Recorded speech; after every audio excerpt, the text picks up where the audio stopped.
fin, qué tecnología o qué herramientas tienen y demás.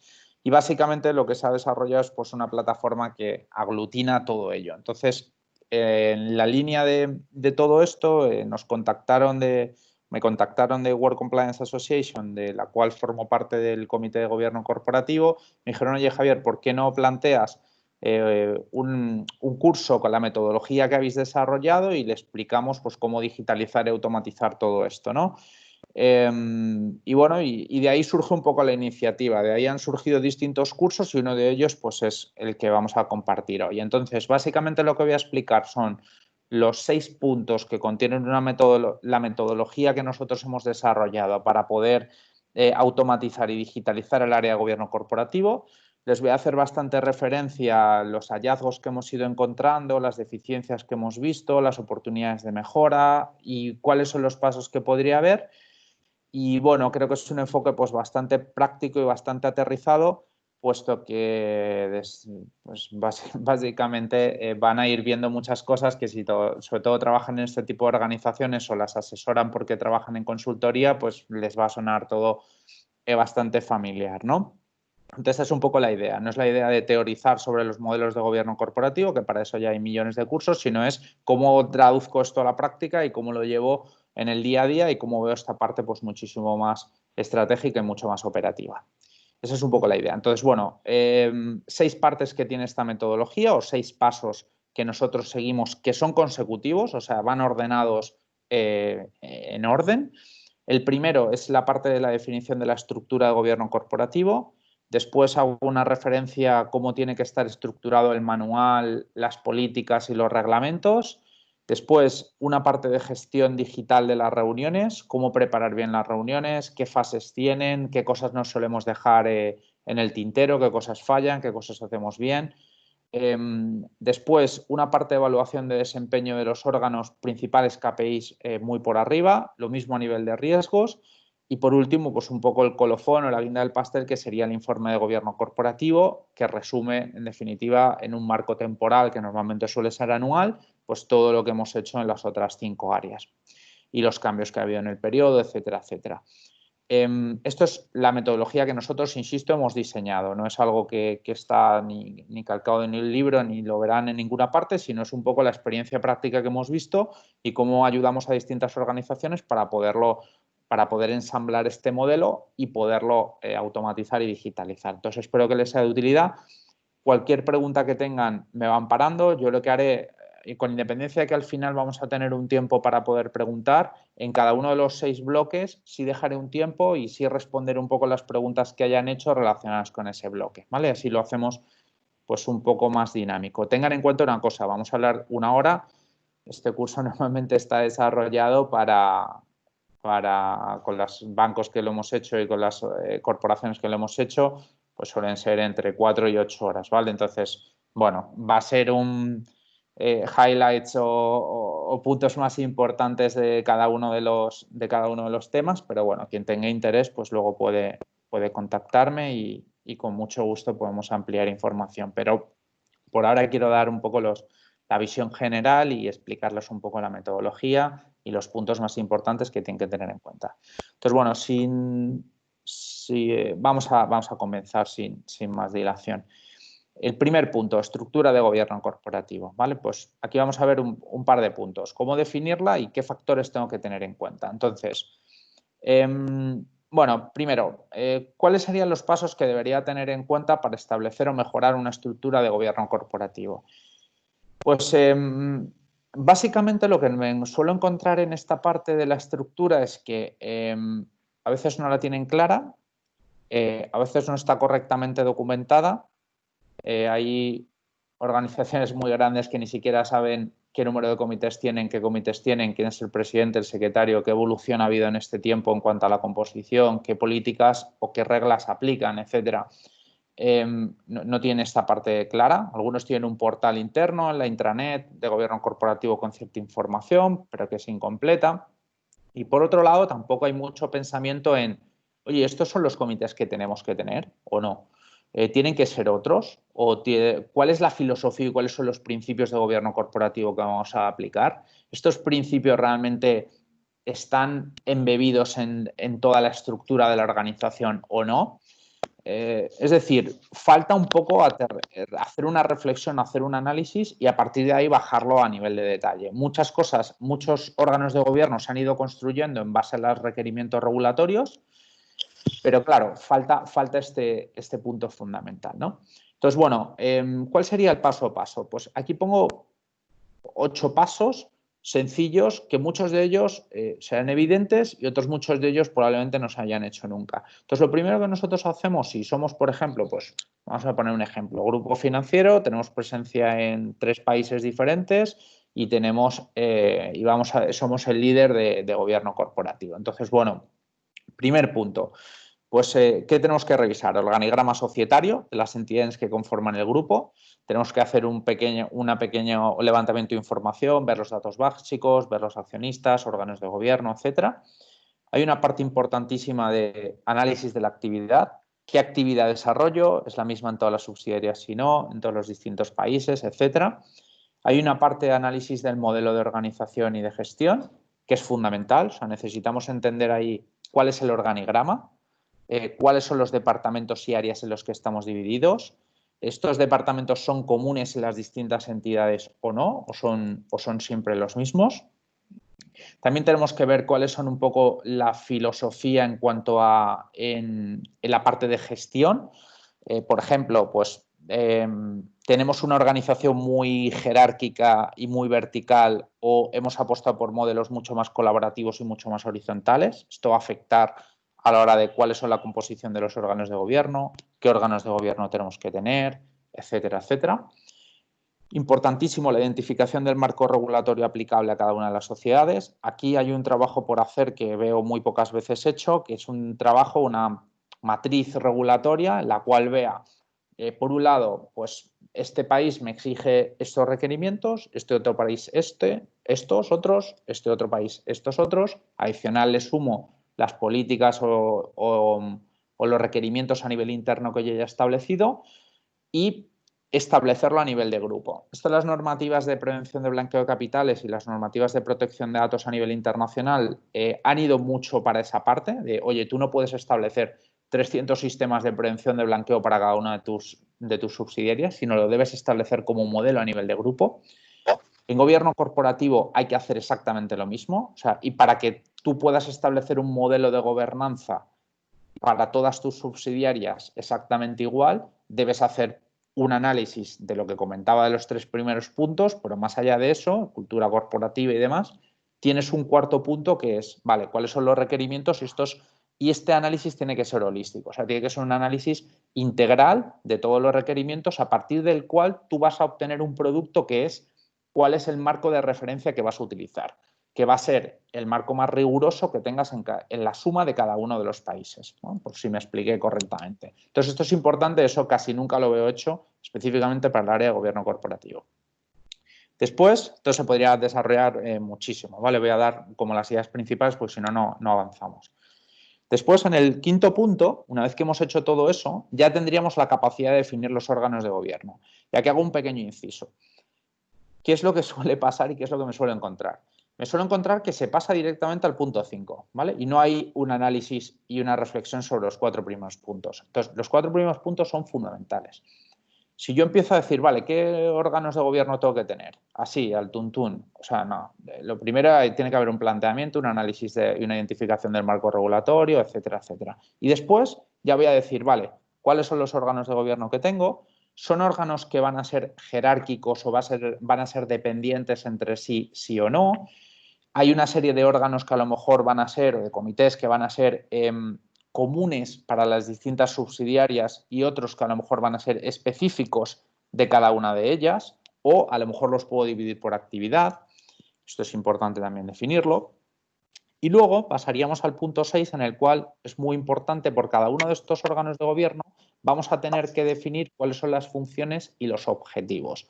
Entonces, partiendo del organigrama que tenemos de la estructura de la corporación y viendo las áreas que tenemos, vamos a decir, oye, si este es el organigrama y estos son los centros de toma de decisiones, y estos son los tipos de decisiones que tengo que tomar y los procesos que tengo involucrados, vale, qué centros tengo que tener estratégicos de toma de decisiones y de análisis de información, ¿no?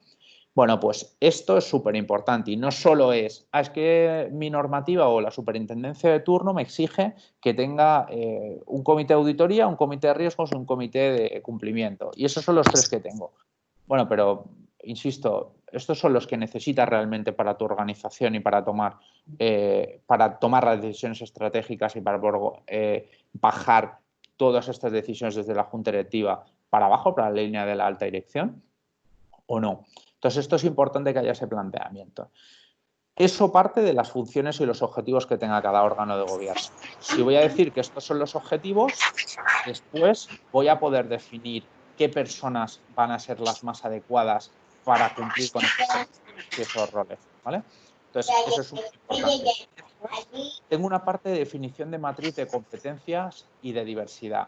Esto es algo que muy pocas veces veo hecho, ¿vale? Esto es algo relativamente moderno y que en muy pocas organizaciones veo hecho. Sí a nivel de la junta directiva, pero no lo veo a nivel de los comités. Y es crítico. Básicamente lo que tenemos que entender es cuál es la naturaleza de los acuerdos o de los temas que se van a ventilar en este comité en específico. Vale, ok, pues son estos, ¿no? Son estos 5 temas, por decir un ejemplo. Vale. ¿Qué tipo de conocimiento se necesita o qué tipo de competencias necesito para poder tomar la mejor decisión, que sea informada, etcétera, etcétera? Bueno, ¿qué personas son a las que va a tener efectos estas decisiones que tome? Esa es lo que me va a ir determinando la composición. Vuelvo a lo mismo que hacía la reflexión antes. Muchas veces no hay esta reflexión. No, es que mi normativa me exige que haya estas 3 personas. Vale, pero insisto, ¿tiene sentido que sean esas 3? No digo que no tengan que estar, probablemente por regulación obviamente tienen que estar, pero ¿tiene sentido que haya otras personas adicionales? ¿Estas decisiones que vas a tomar tienen efectos frente a otras áreas, otros departamentos de la empresa? Y estaría bien que el head o el líder o el VP de ese área estuviera representado ahí. Estos son cuestiones que tenemos que analizar y tenemos que hacer una reflexión.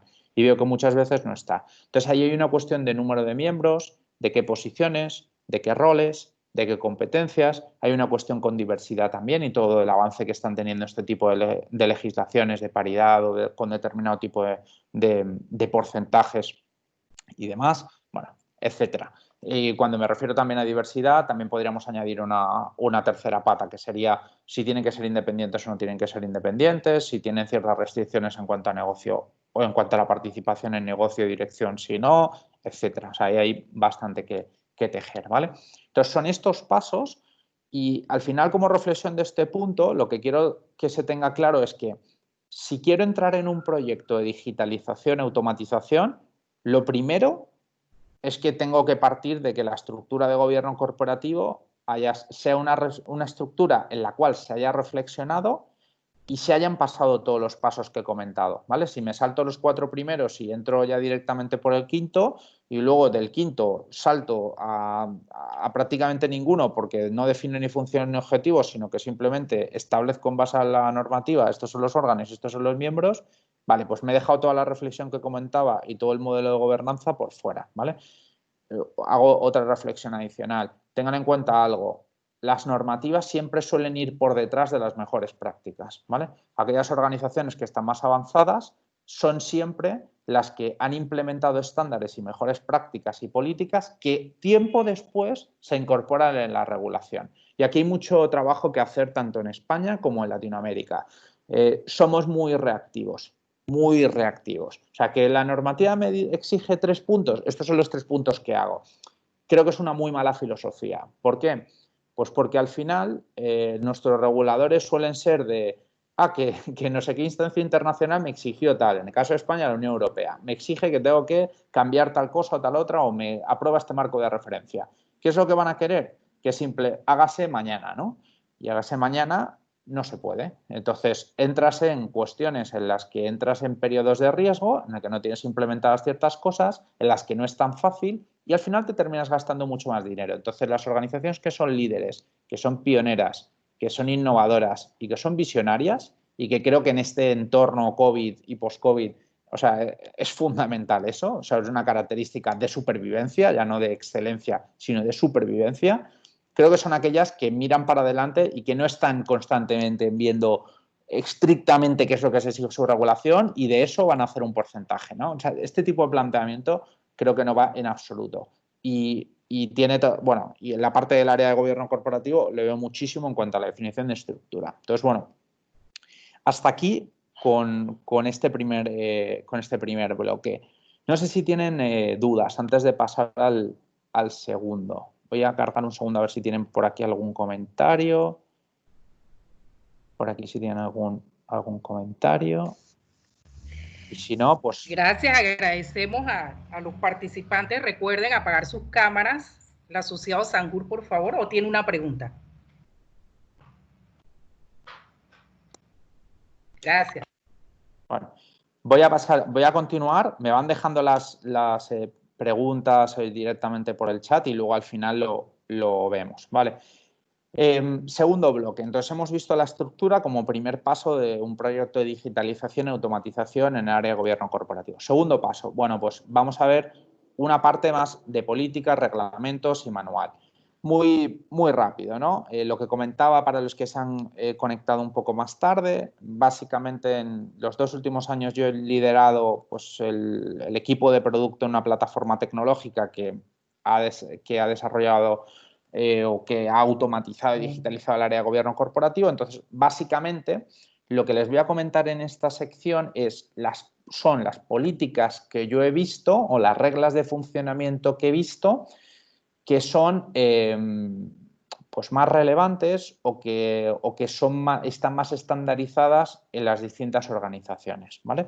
En este caso son 15 políticas y nada, pues simplemente les voy a compartir un white paper que tengo por aquí y les voy a comentar un poco cuáles son cada una, ¿vale? Lo primero, en cuanto a composición del órgano de gobierno, importante establecer el número mínimo y máximo de miembros, ¿vale? Esto a veces se suele establecer, tanto qué número mínimo de miembros tiene que tener los distintos comités, como qué número máximo de miembros tiene que estar. También la política de quiénes deben componer cada uno de los comités, ¿vale? Que esto es importante. Después hay una cuestión de requisitos e incompatibilidades para ser miembros. En cuanto a los requisitos, tiene mucho que ver con la experiencia y esa matriz de competencias que hablaba anteriormente, de establecer en función de los objetivos y en función de los temas que va a tocar ese comité, pues qué personas serían las idóneas y que tienen el conocimiento necesario para tomar esas decisiones de manera informada. Entonces, eso es importante. Entenderlo como un requerimiento para poder ser miembro del comité. Vemos muchas veces en nuestra legislación que es, bueno, que sea miembro de junta directiva. Bueno, ok, vale, sí está fantástico, pero 2 miembros de junta directiva y el head del área o el VP del área. Bien, ok, ¿y es suficiente para tomar las decisiones en este área en concreto? ¿Tengo un comité de 3? Eso es muy discutible, ¿vale? Y muy replanteable. En aquellas organizaciones que han evolucionado, normalmente eso está muchísimo más maduro. Entonces, importante los requisitos, importante también las incompatibilidades. Hay un pequeño análisis y ciertas mejores prácticas y ciertas normativas que están hablando muy fuerte de los conflictos de interés, ¿vale? De identificar correctamente los conflictos de interés que pueda haber en el seno de un comité y en base a eso establecer requerimientos. Interesante también. No me da tiempo, obviamente, a tocarlo todo, porque cada uno de esos temas tendría para desarrollar mucho, pero bueno, lo digo nada más para que vayan teniendo las cosas y vayan teniendo las ideas más o menos por ahí claras. Reglas de permanencia, renovación y ceses. También hay que establecer una política en esta línea. ¿Qué tanta permanencia puede tener? ¿Cómo funcionan las renovaciones? ¿Cómo van a funcionar los ceses? ¿Qué incompatibilidades puede haber? Si tal persona va a estar en un periodo o en otro periodo, cada cuánto se renuevan, etcétera, etcétera. Y luego aparejado con eso, pues vendrán todos los procesos de renovación, cómo me entero de que una persona ya no tiene que estar o si tiene que estar, cómo lo renuevo, etcétera, etcétera. He visto que muchas veces hay políticas de renovación 50-50, es decir, yo renuevo la mitad de un órgano de gobierno y la otra mitad se queda. Eso es una política que he visto muchas veces. Y luego hay otra que es, por ejemplo, que dejo la figura principal, o sea, dejo el secretario o dejo el presidente, de manera que sirve un poco de enlace o de enganche entre los que salen y los que entran, ¿vale?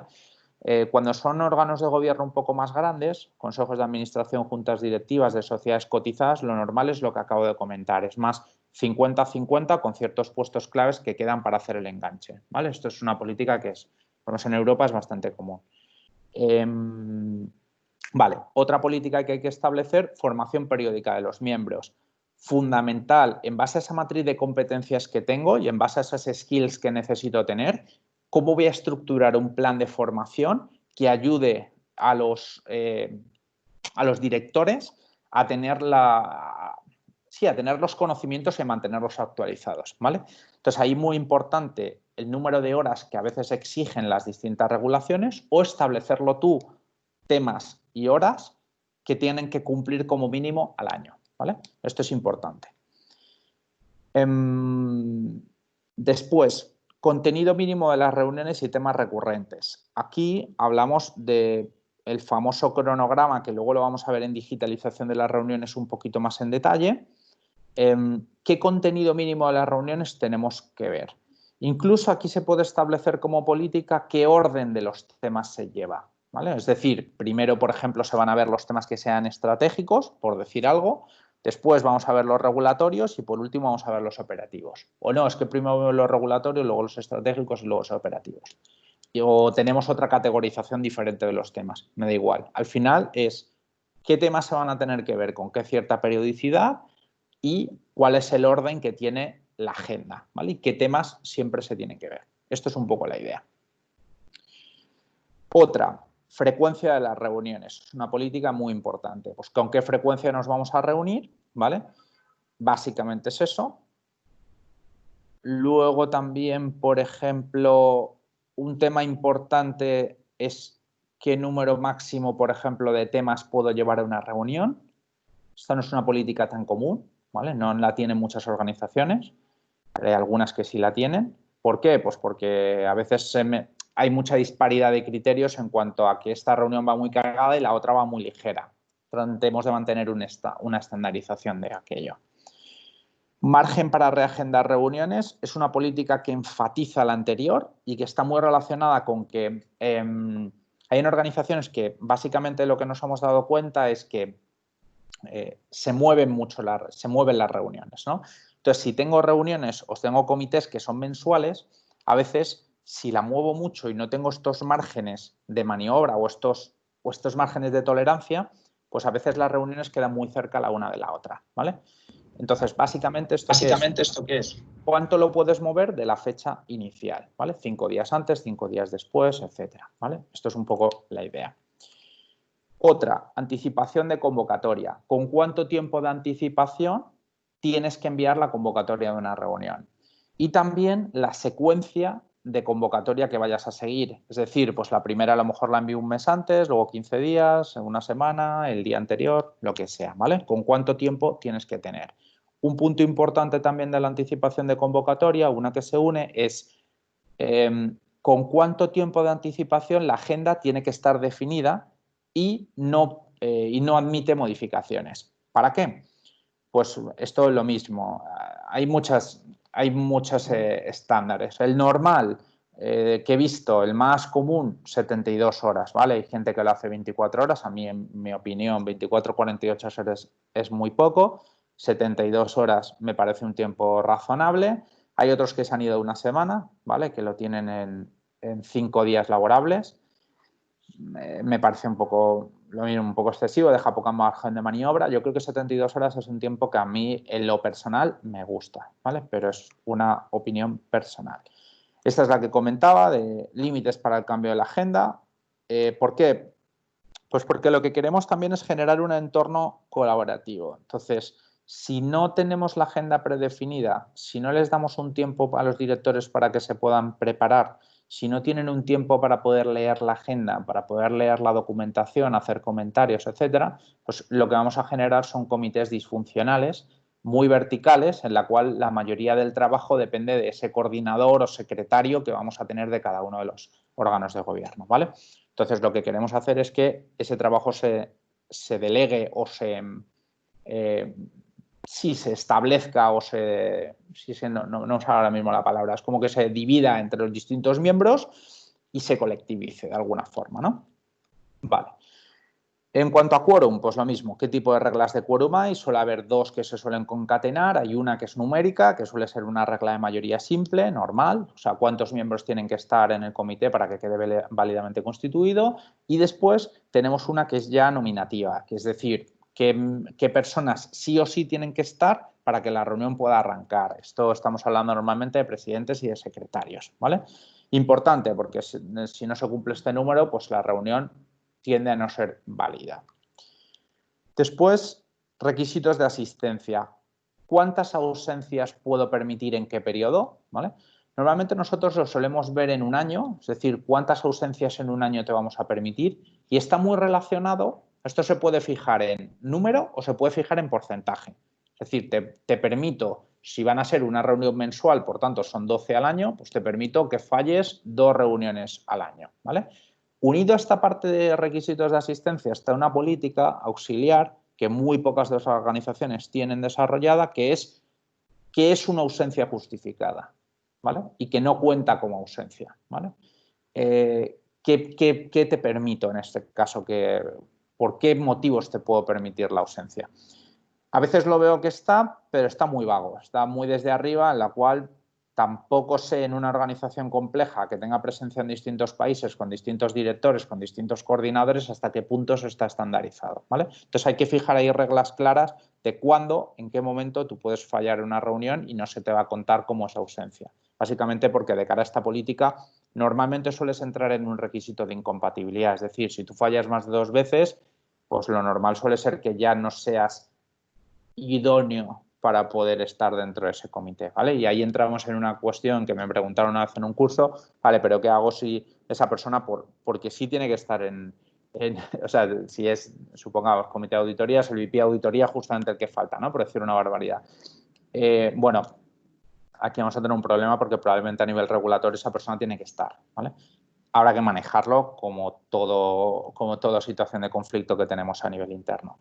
Pero estas políticas tienen que estar, ¿vale? Y en algún momento tendremos que tener un red flag en el cual pues, se presentará a la junta directiva o se presentará al organismo correspondiente, pues todos estos son las deficiencias o los incumplimientos que ha habido de las políticas que estoy mencionando, ¿vale? Que eso es importante. Voto de calidad y miembro que lo tiene. Bueno, en el caso de que mi organización vote de manera individual, cada una de las mociones o cada uno de los puntos que se presentan en la agenda, me voy a encontrar con situaciones de empate.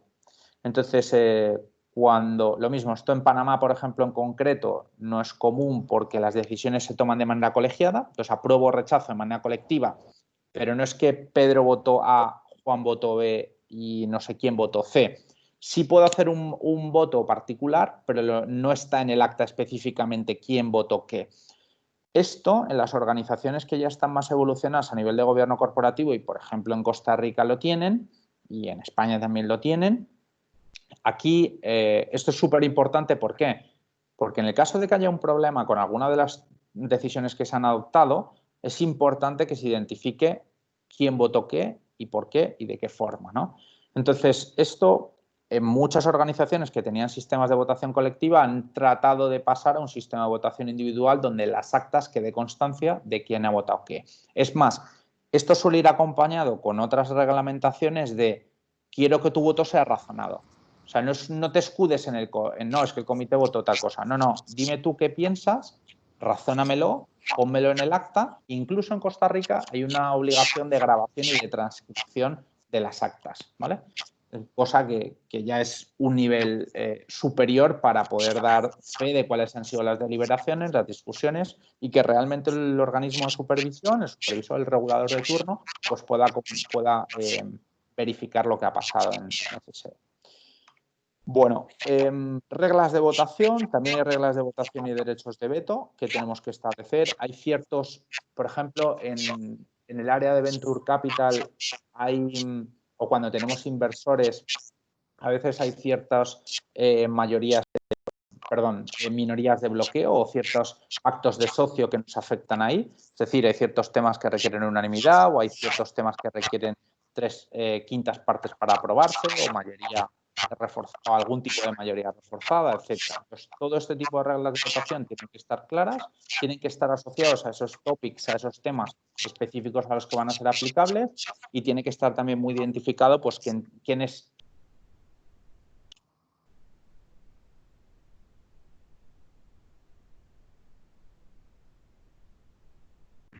Perdón, se fue el sonido. El audio. Javier, se te fue el sonido, tienes el micrófono apagado.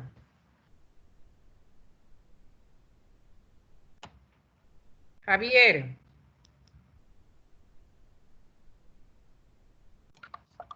Segundo. ¿Ahora me escuchan? ¿Me escuchan bien? Sí, ahora sí. ¿Ahora sí? Ah, vale, perfecto. Disculpen, ¿eh? Que no, yo no noté nada, no sé qué pasó. Bueno, no sé dónde se perdieron. Si alguien me puede decir dónde se dejó de escuchar, porque me... Ya regresamos, sí, te iba a llamar por el teléfono. Gracias. ¿Por dónde se quedaron más o menos?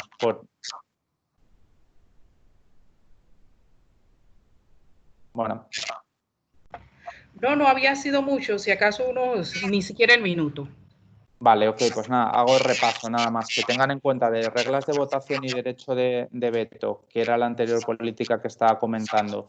Esto a veces afecta cuando tenemos pactos de socios, ¿vale? Y cuando determinados tipos de miembros, pues por ejemplo,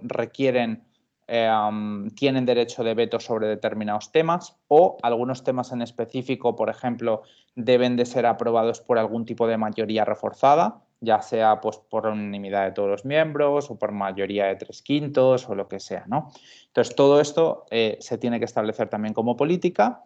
Hay una parte de estructura y contenido de actas, pues qué estructura tienen que tener nuestras actas, qué contenido tienen que tener. Aquí, por ejemplo, yo participo en un proyecto que lo que trataba de hacer era establecer establecer un cuadro de mandos o un dashboard en el cual teníamos distintos KPIs de gobierno corporativo. Entonces, una parte de lo que había, obviamente para montarlo tenías que ir primero a las actas para recabar toda esa información.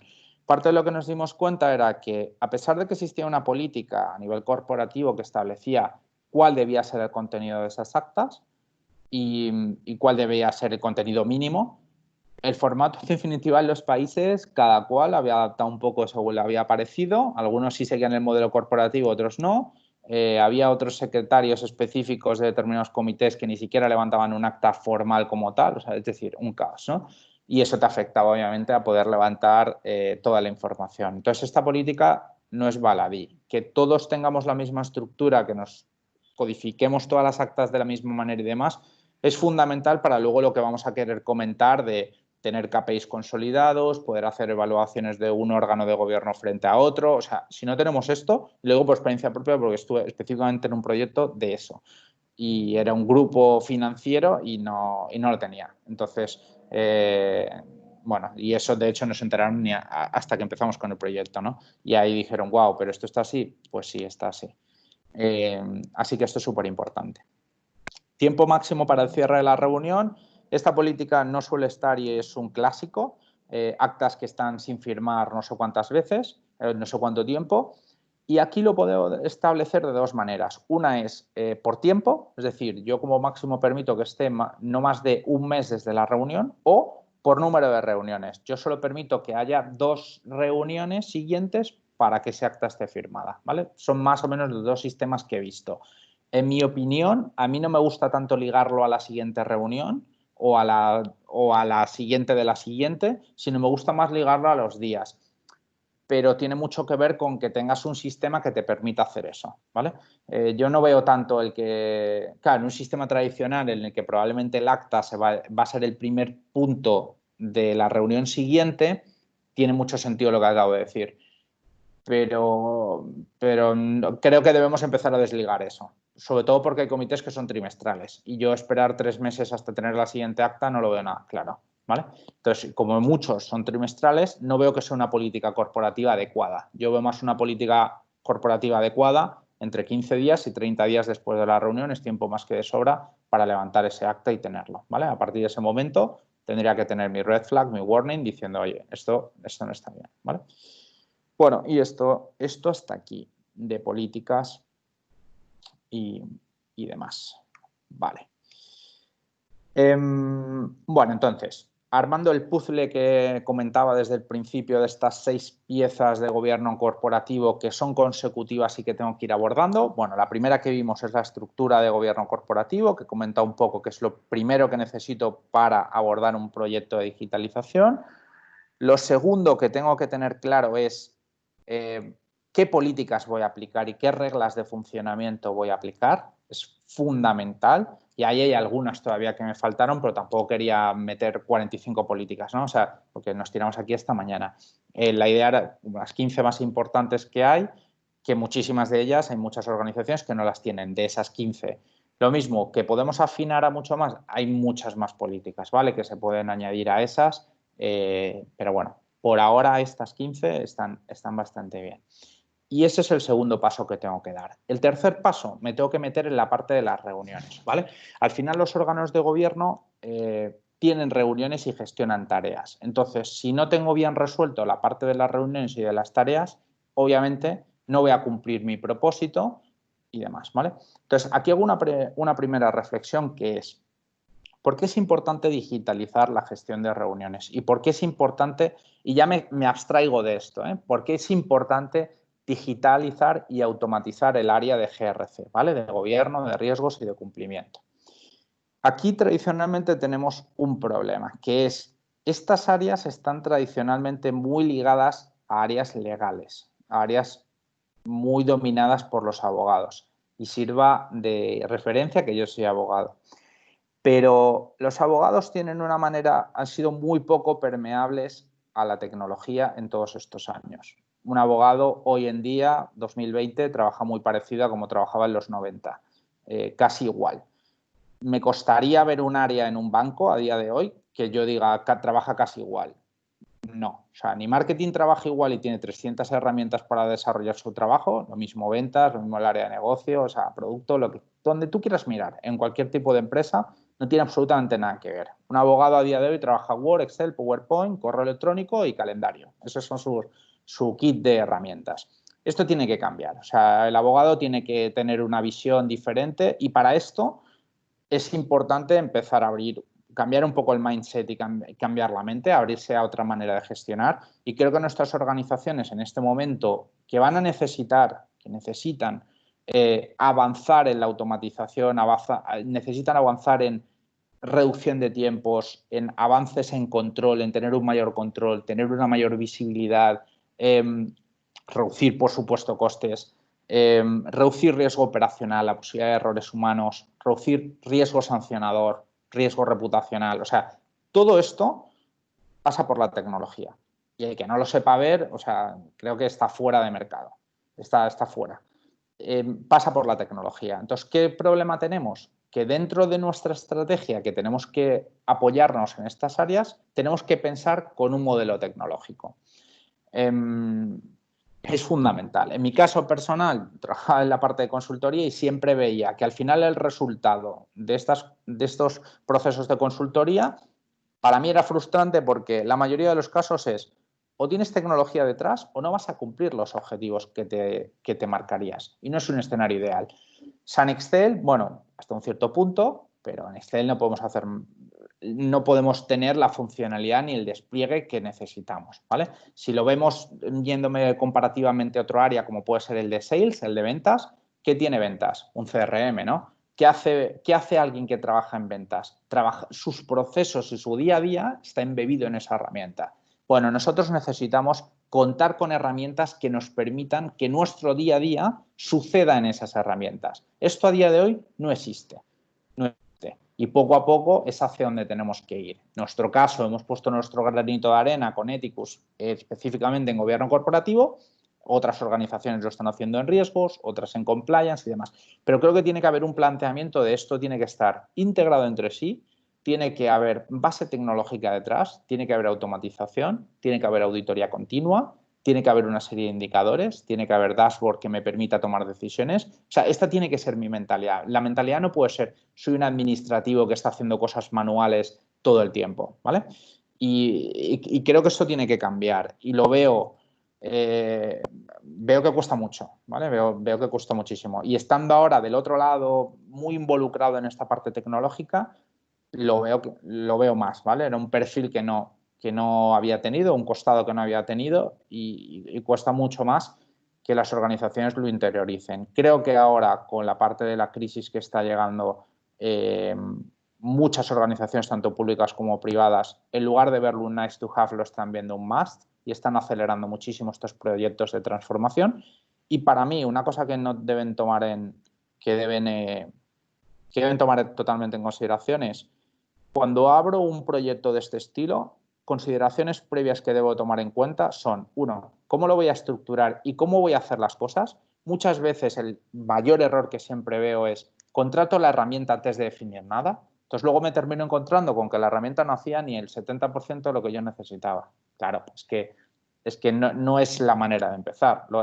Fíjense por donde yo he empezado de estos 6 pasos. Define bien la estructura.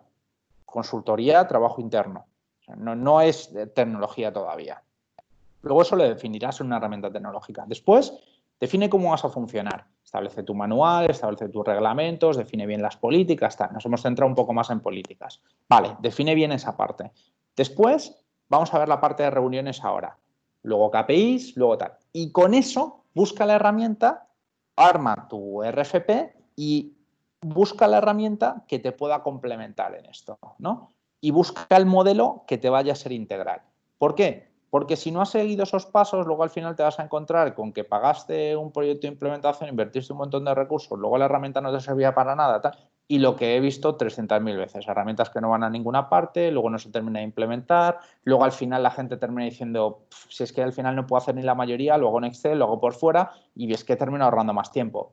Este tipo de fracasos tienen que ver porque el planteamiento se ha hecho muy mal, ¿vale? Hemos ido a la tecnología antes de hacer una reflexión de cómo tiene que estar estructurado el proyecto. Y en nuestro caso, siempre acompañamos las dos visiones. Vamos a definir primero qué es lo que quieres y cómo lo debemos hacer, y luego vamos a apalancarnos en tecnología para darle seguimiento a esto que hemos definido, para implementarlo, para hacerlo mucho más eficiente, etcétera.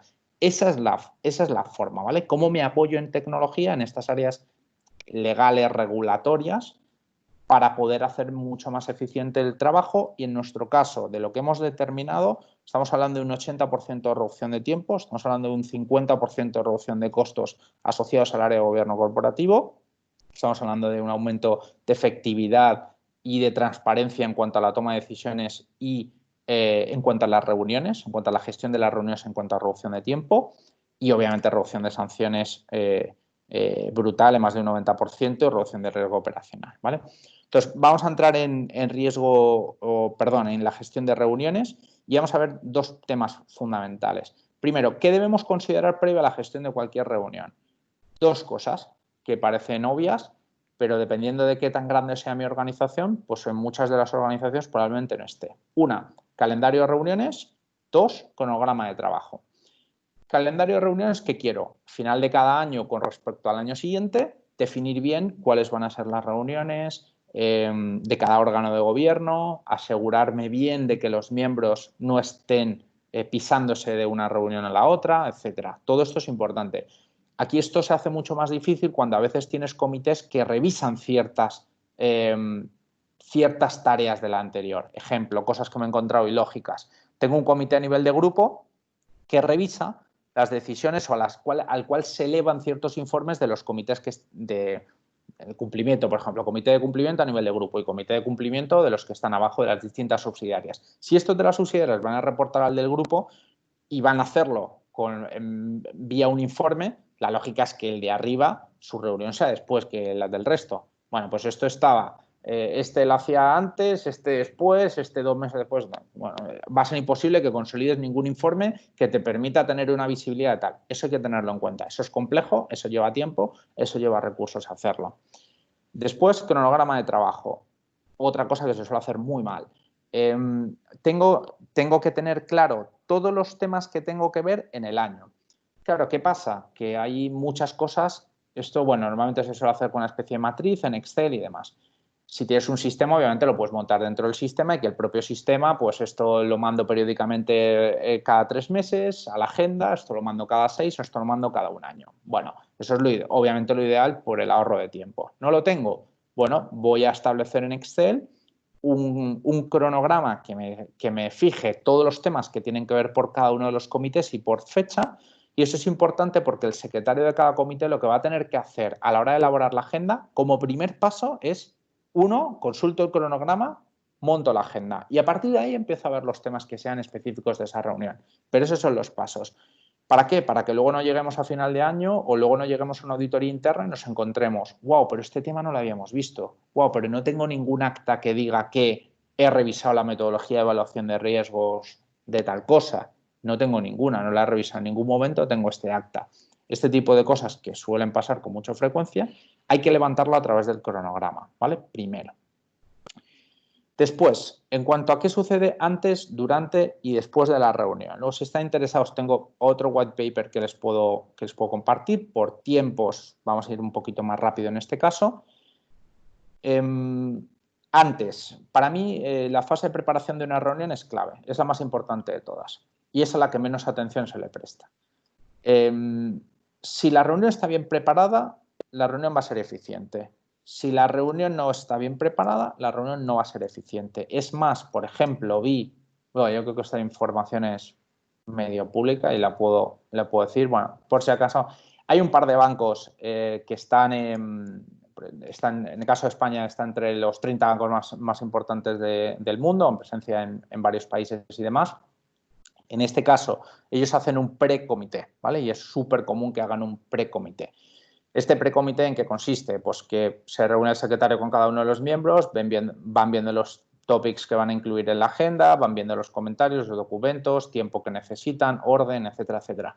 Claro, esto es súper ineficiente. Hacer un precomité para manejar esto, o sea, llevas una cantidad de tiempo increíble. ¿Qué vimos nosotros en el proyecto que hicimos tecnológico? Pues lo que vimos es, oye, ¿podemos hacer una plataforma o un entorno colaborativo para que los miembros y esta interacción que tú necesitas de los precomités suceda dentro de este entorno? Con una agenda colaborativa, que puedan proponer temas, que puedan hacer comentarios, que se pueda reorganizar, que puedan subir los documentos el que va a presentar, que puedas establecer los tiempos, tal, que te vayas sumando los tiempos y que no te pases del tiempo total de la reunión. Es decir, en el número de controles y en el número de cosas que tú las tienes que hacer manual si tienes un sistema, ¿vale? Si no tienes un sistema, perdón. Entonces, antes de la reunión, importante, definir bien objetivos, gestionar logística, convocatoria, plataformas de reunión digital, un Zoom, un Webex, GoToMeeting, lo que sea. Enviar convocatoria, importante tener automatizado los envíos de convocatorias con las secuencias que quiera y con los recordatorios que tenga. En el envío de la convocatoria es muy importante también cuando te digan que no, o sea, recibir esas cancelaciones de asistencia. ¿Para qué? Para poder gestionar si sigo teniendo quórum, si no, tal. Todo esto es importante. Importante definición de la agenda, importante la organización de la agenda, ¿vale? Con esa política que hablábamos antes de en función de qué temas, en función de duración, tal, cómo lo voy a hacer. Y luego, importante que la agenda sea todo un contexto donde tenga toda la información. Esto lo veo, el gran problema que veo en la gestión de reuniones es que la información está muy dispersa. Tengo en el Drive las presentaciones, tengo el calendario por otro lado, tengo el acta por otro lado, la agenda por otro lado, o sea, cronograma por otro lado. Entonces, bueno, seguimiento de acuerdos adoptados en la reunión por otro lado. Entonces dices, ¿cuántos instrumentos tienes realmente para gestionar esto? Entonces, parte de lo que veíamos cuando preguntamos a los miembros, no a los que llevan gobierno corporativo, que lo ven porque es su día a día, sino a los miembros, y dijimos, oye, ¿cuál es el problema para que tú seas mucho más proactivo? Para que tú realmente propongas temas y tal. Vemos que esto es poco dinámico, ¿no? Y tal. Entonces, lo que nos comentaron es, no tengo un entorno o no tengo una única base de datos, por así decirlo, un único portal donde pueda acceder a toda esta información en un único contexto. Entonces, al final, si yo quiero proponer un nuevo tema, tengo que escribir un correo o tengo que llamar.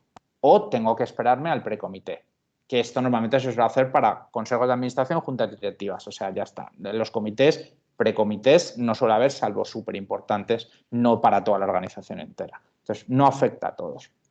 Tú dices, bueno, tienes eso, hilos interminables, llamadas, lo puedo proponer de otra manera. Entonces, nosotros propusimos una solución, una conceptualización de una solución a nivel digital para poderlo hacer.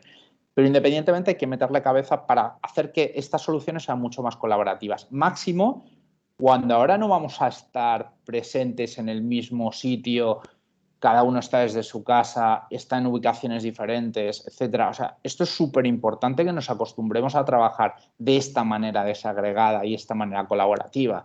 Y esto es un cambio de cultura que es importante hacerlo, ¿vale? Y no es tan fácil. Bueno, después tenemos durante la reunión qué mecanismos de transmisión y de grabación en su caso voy a necesitar, confirmar fecha y hora, confirmar los asistentes que están para comprobar quórum, confirmar la agenda antes de empezar la reunión para saber que este va a ser el orden.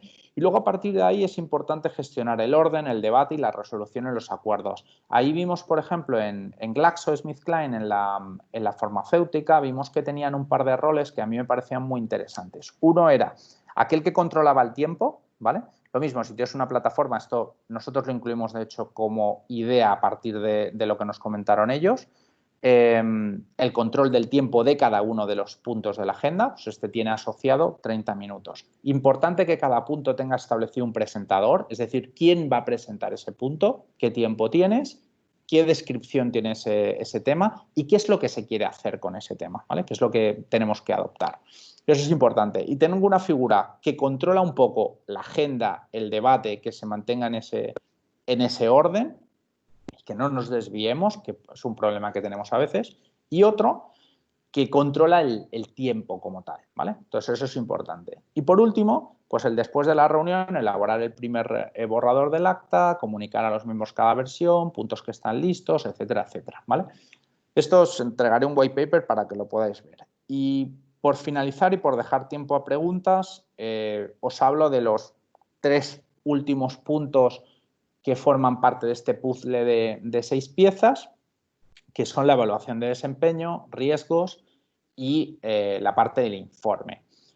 Lo voy a hacer compartiendo la pantalla y enseñando un dashboard que creo que es lo como más se va a ver de una manera mucho más fácil de entenderlo.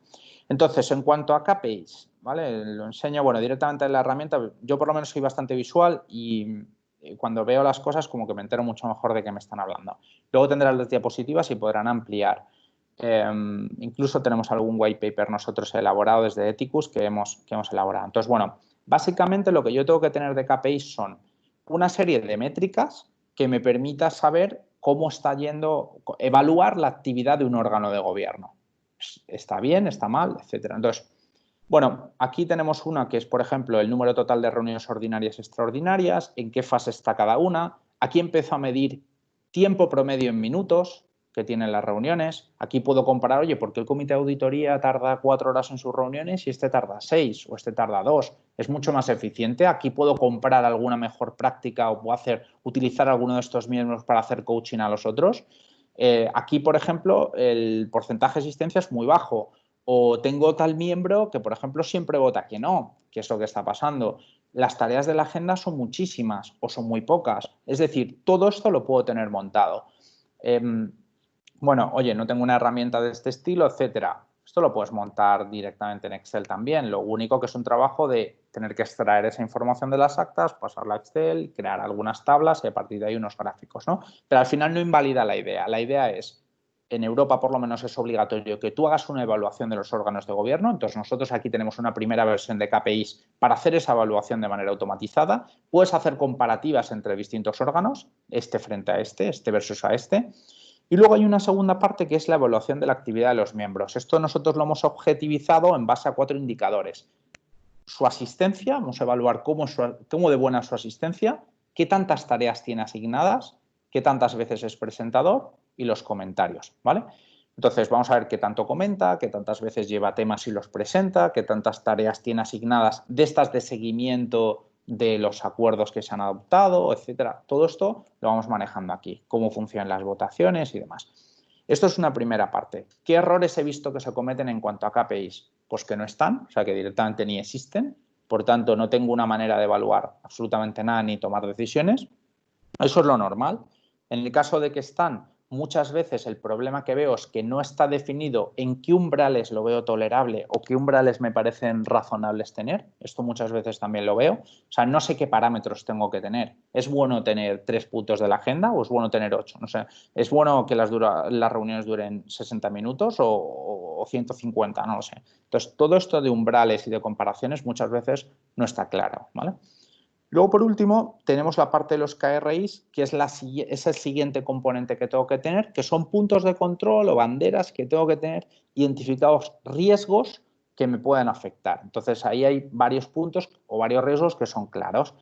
Reuniones que no se han celebrado, actas que están sin firmar, ciertas políticas que se están incumpliendo, etc. ¿Qué es lo que pasa? Cuanto más automatizado está el sistema, los controles son automatizados, de manera que hay ciertas cosas que no se pueden producir. Por eso la apuesta por la tecnología al final ahorra tiempos, ahorra costes y ahorra sanciones, ¿vale? Punto importante, pongo un ejemplo y se va a entender. Quórum. Por ejemplo, en nuestra plataforma tú no puedes iniciar una reunión sin que esté el quórum. Ya está, o sea, así de fácil. ¿Por qué? Porque el control es automático. Entonces, claro, si tú tienes un sistema que no te valida el quórum, pues puede ser que hagas una reunión sin el quórum necesario, ¿vale? Yo me lo he encontrado en auditorías. Lo mismo, probablemente no sea de la junta directiva, pero sí de alguno de los comités. Entonces tienes que tener cuidado. Este tema hay que verlo. Y luego, una cosa muy importante que son tareas que no se han completado antes de la fecha de su vencimiento. ¿Qué es esto? Pues todos esos seguimientos de acuerdos que suele ser un desfase y que si me dices, oye, ¿cuál es el principal problema que tienen las organizaciones en cuanto a gobierno corporativo hoy? Y dime solo uno. Yo diría ¿cómo hago que los acuerdos que adopto se pongan en marcha y realmente tengan lugar? ¿Y cómo hago un sistema que sea colaborativo, que sea transparente y en el que todo el mundo sepa qué es lo que tiene que hacer? Bueno, nosotros hemos planteado ya una solución para eso y es el principal problema que he visto. Y por último, por terminar y dar turno a las preguntas, nada más una cuestión del informe de gobierno corporativo, que es el último punto. Del informe de gobierno corporativo, ¿por qué es importante elaborarlo? En definitiva, el informe anual, no se equivoquen y aquí hay muy malas prácticas, ¿vale? No se equivoquen, un informe de gobierno corporativo tiene que definir de manera clara cuáles son los principios, la estructura y cuáles son los cambios que se han producido. Es decir, las actividades, las métricas, los que hemos comentado de esas 6 piezas, cuáles son los principios fundamentales o cuáles son los cambios que se han producido en el periodo. Es un informe de actividad. Muchas veces veo informes de gobierno corporativo en la región que son manuales. O sea, no me interesa el manual. Esto no es un manual. El manual es otra cosa. El informe de gobierno corporativo tiene que ser un informe de gestión, un informe operativo, donde tengas ciertos insights y demás. Os he dado 3 que yo sigo con habitualidad, que es el de Banco Santander, el de BBVA y el de Telefónica. 3 cotizadas y 2 de ellas son bancos, que tienen mucha información con gráficos, con las matrices, con cómo han ido evolucionando. Creo que está muy bien, ¿vale? Les dejo mi correo a nivel personal y mi correo a nivel de Ethicus, con la página web y demás. Y, bueno, y aparte a través de redes, pues me pueden localizar en LinkedIn y con todo gusto estoy ahí disponible para resolver cualquier cosa. He intentado ser lo más ejecutivo, lo más rápido posible, pero es una locura de material, son mucha información y a veces es complicado ahí condensar. Vamos a ver las preguntas. Gracias, Javier. Te leo las preguntas. Venga. Desde Argentina, Alejandra Mastrangelo pregunta, mencionaste los KPI de gobierno corporativo. ¿Podrías mostrarnos ejemplos y comentar las áreas donde se aplican con mayor impacto y dónde cuesta aplicarlos? Vale, ok. He enseñado de la parte de los KPIs un poco número de reuniones, he enseñado un poco el tablero que nosotros tenemos montado.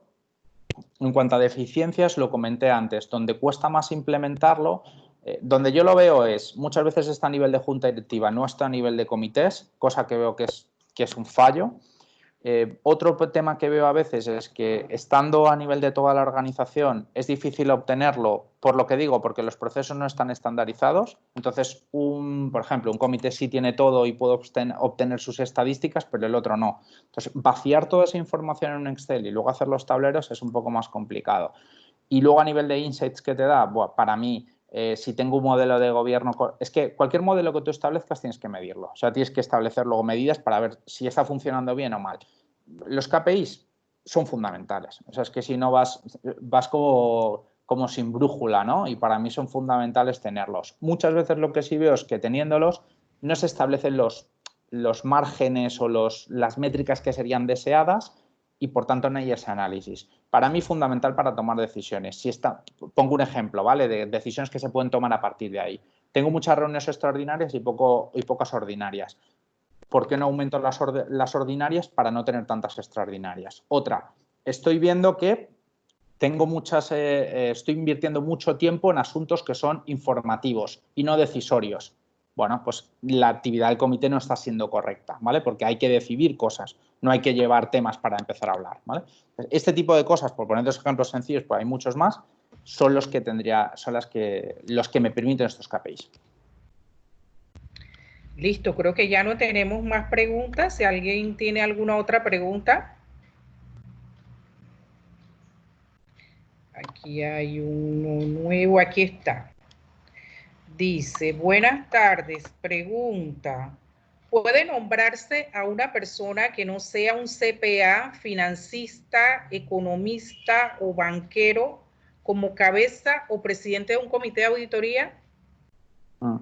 Bueno, una pregunta un poco compleja porque hay que ver varias cosas. Primero, no es tanto el rol que tenga que tener. Lo normal dentro de un comité de auditoría y quienes suelen presidir los distintos comités suelen ser el líder de ese área dentro de la organización.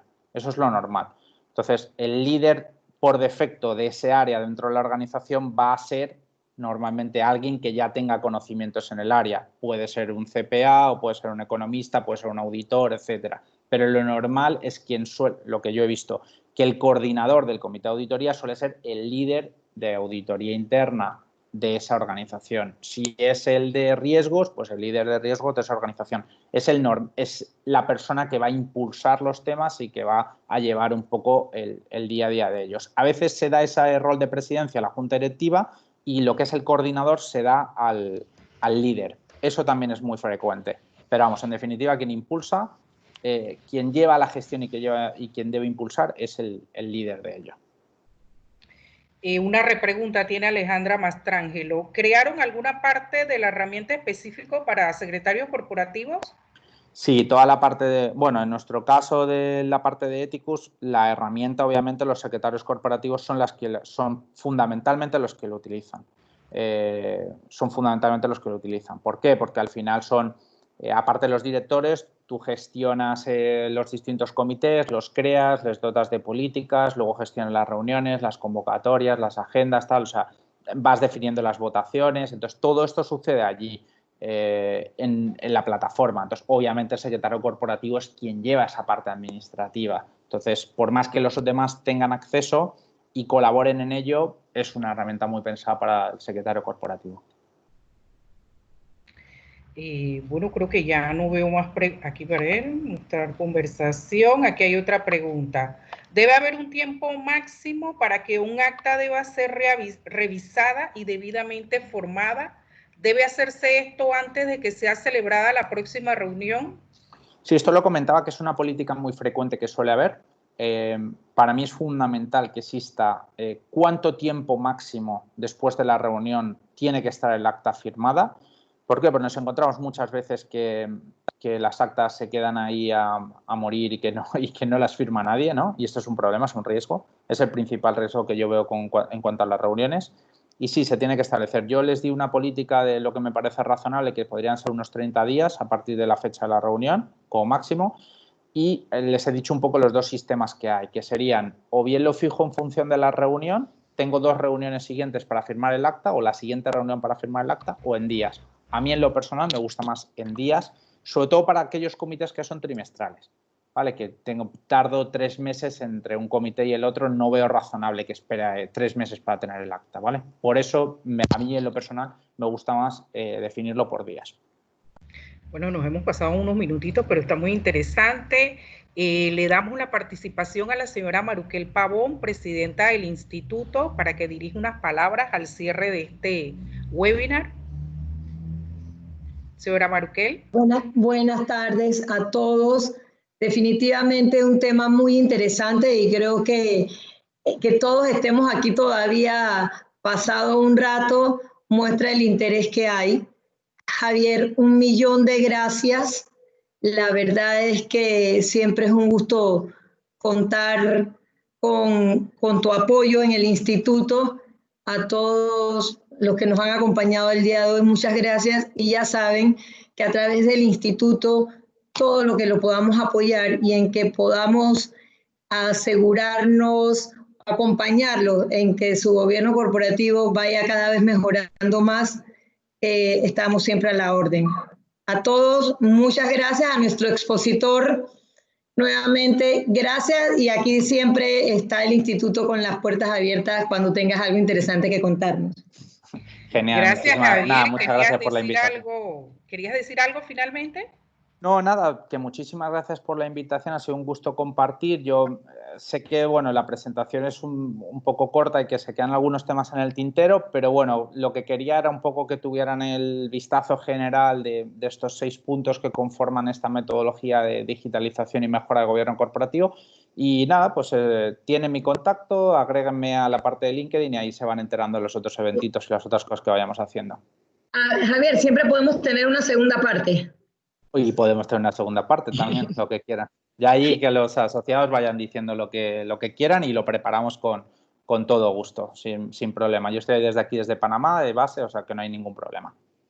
Gracias, buenas tardes. Muchas gracias, Javier. Aquí estamos recibiendo muchos comentarios. No hay preguntas, pero sí muchos comentarios. Excelente información. Muchas gracias, Caterín Díaz, Alejandra, genial por la segunda parte. Yaritzel Cruz, excelente todo lo presentado. Madeleine Silva, muchas gracias, excelente todo, gracias Javier, esperamos la segunda parte, dice todo el mundo. Así que ya estás comprometido con el instituto para una segunda parte. Tenemos segunda parte de la serie, está bien. Está bien. Innovador, dice Carla Pinilla, y que si le podemos compartir el documento. Sí, sin problema. Claro que sí, lo estaremos subiendo entonces a nuestra página web, el documento y la grabación del webinar para los que se perdieron. Lo pueden compartir en sus empresas también la grabación para que todos estén atentos a este tema. Muchísimas gracias a todos los participantes, gracias a ENIP Noticias por la transmisión en el día de hoy a través de YouTube. Tenemos conocimiento que muchas personas también se conectaron a través de la red de YouTube. Y el próximo martes 14 de junio estamos apoyando al foro de la Fundación Libertad Ciudadana. Le vamos a estar enviando el link para que asistan de 10 a 12 mediodía. Ellos tienen cambios en la lucha por la transparencia y anticorrupción, testimonios de personas de la primera línea de acción, Alison Taylor, Maritrini Sea de la prensa, Richard Briston y Maximilian Haywood. Y también el miércoles 15 de junio tenemos Asamblea General de Asociados a las 4 de la tarde, todos los que son asociados recuerden, y el 22 de junio tenemos la experiencia de Ecopetrol en su asamblea virtual. Así que nuevamente, muchas gracias a todos, muchas gracias a ti, Javier. Una excelente didáctica que nos has dado en el día de hoy. Saludos a todos y nos vemos el próximo martes. Venga, que estén muy bien, muchas gracias. Hasta luego.